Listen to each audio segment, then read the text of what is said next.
Madame la Présidente, Mesdames, Messieurs, Mesdames, Monsieur, le féminin triomphant ce soir, les membres du jury, bonsoir. Le glas de la victoire sonnait encore, euphorique.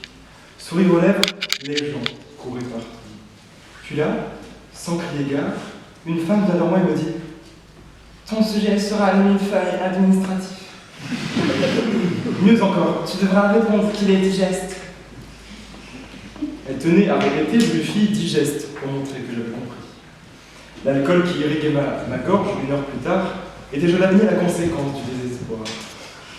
En effet, l'administration a toujours été pour moi responsable de tous les problèmes du monde, allant de la guerre froide jusqu'à l'existence de Benjamin Castaldi.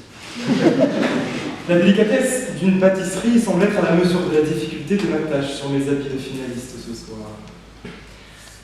Le soleil tombe, les juristes dansent, vous aussi, Madame la Présidente. Madame la Présidente.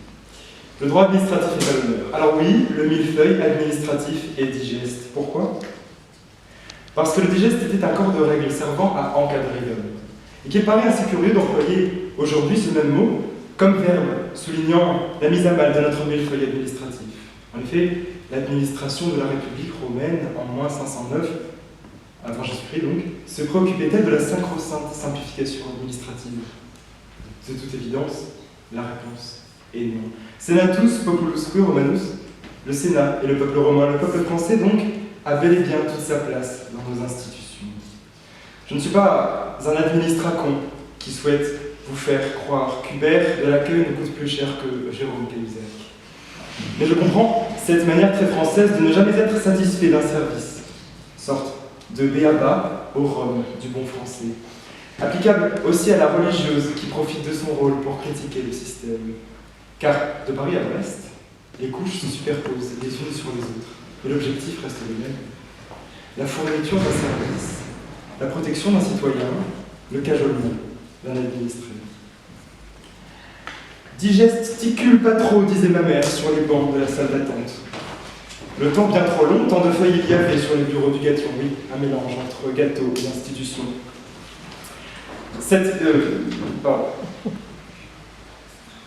Je dévorais un millefeuille, donc, à l'accueil de la sous-préfecture pour congédier cette maladie qui me guettait, dont souffrait aussi Thomas Thévenoud.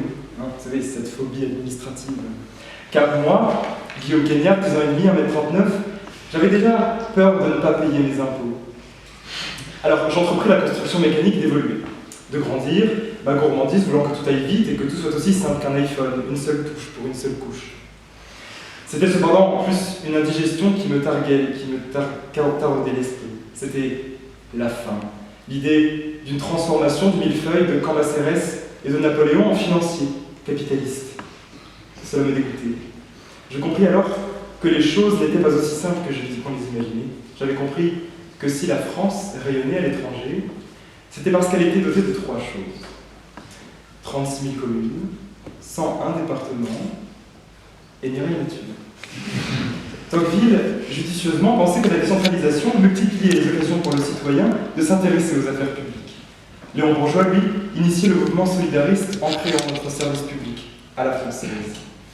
J'ai compris grâce à eux que derrière un bureau, il y avait un homme, que derrière un dossier, il y avait une âme, qu'au bout du fil, il y avait un cœur. Mais alors, qu'est-ce que l'indigestion?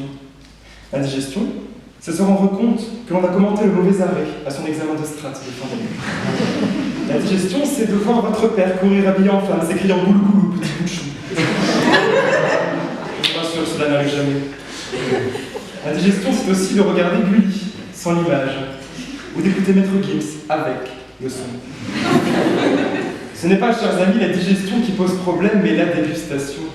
Le millefeuille a un goût bien amer, je le concède, mais il est bien digeste. Ce que certains considèrent comme négatif n'est en fait qu'une partie intégrante de l'idée de la France, une France dans laquelle toutes les singularités sont représentées.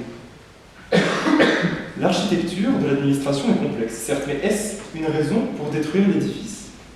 Le Taj Mahal, la Sagrada Familia, la Basilique Sainte-Sophie sont tous dotés d'une architecture complexe. Pour cela, peut-on les détruire sans écorner un patrimoine mondial? Notre France encore. Pays aux 1200 fromages, aux 110 000 viticulteurs, le pays du cassoulet, de la choucroute, du pâté de tête, et l'on voudrait nous faire croire qu'un simple millefeuille est indigeste. L'abondance est le fruit d'une bonne administration, disait Jaurès. Alors, sans tomber dans une caricature idéologico-politico-pâtissière, ni me prendre pour un Mélenchon de cour d'appel, j'aimerais cultiver chez vous la passion d'un après la passion d'une saveur, celle des 1001 feuilles, craquantes et dorées, portant les couleurs du pays des Voltaire. Voudriez-vous avoir à choisir entre le ramassage des ordures ménagères et les allocations familiales? Non. Alors ne mélangeons pas tout. Les compétences du département ne sont pas celles des régions. Seule une mauvaise organisation et un manque de moyens forment les grumeaux de ce millefeuille. Il n'y a pas d'un côté les néolibéraux et de l'autre les communistes. Il n'y a pas d'un côté les bougres du système et ceux qui en échappent. Mais il y a un citoyen frêle. Un citoyen qui a besoin d'être rassuré. Théotine, laisse-moi quérir la bonté administrative qui se mêle en toi. Laisse-moi feuilleter dans ton cœur les pages d'une tolérance dubitative. Je cherche ton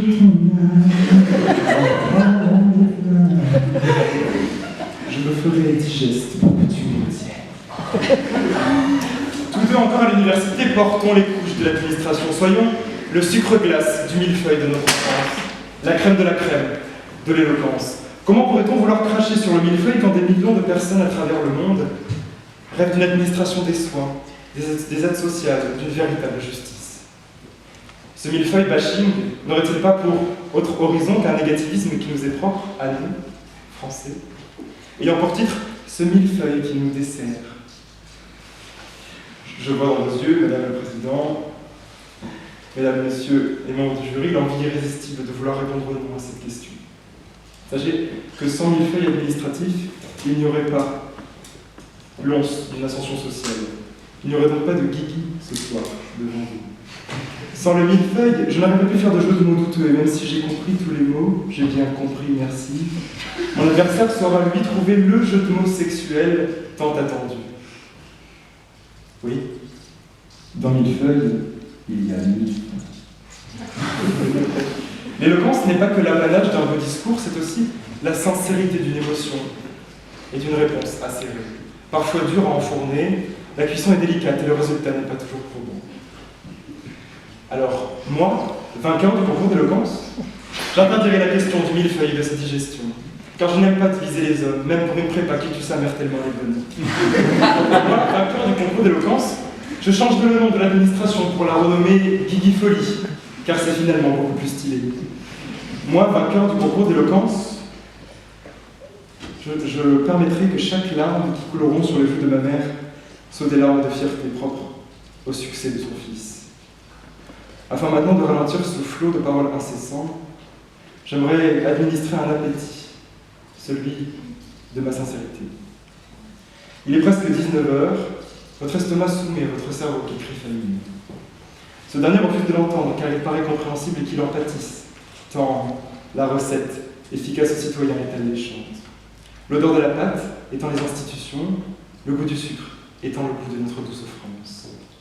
Alors comme une prise de parole se doit de ne pas nier son public et son ressenti, j'aimerais que nous fassions, mesdames, messieurs, un instant dépourvu de mots. Cela afin de rendre hommage à la crème onctueuse constituée par tous les fonctionnaires qui rendent effectif notre millefeuille.